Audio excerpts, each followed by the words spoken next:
Symptoms of ലിംഫഡീമ എന്ന് പറയുന്നത് most commonly നമുക്ക് ലിംഫഡീമ വരുന്നത് ഒന്നല്ലെങ്കിൽ കയ്യിൽ അല്ലെങ്കിൽ കാലിലായിരിക്കും.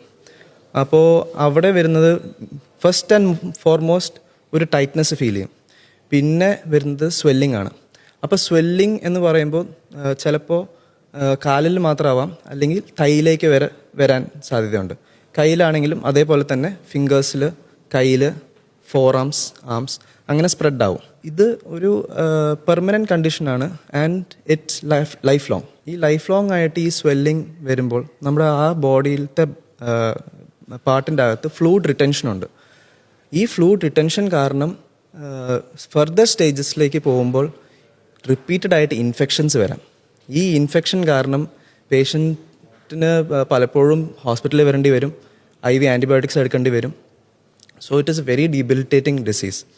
ആൻഡ് അതുമാത്രമല്ല, ഇതിൻ്റെ ലാസ്റ്റ് സ്റ്റേജ് എന്ന് പറയുന്നത് നമ്മൾ എലിഫൻറ്റിയാസിസ്, അതായത് ആനക്കാല് എന്ന് പറയുന്ന ഒരു സ്റ്റേജാണ്.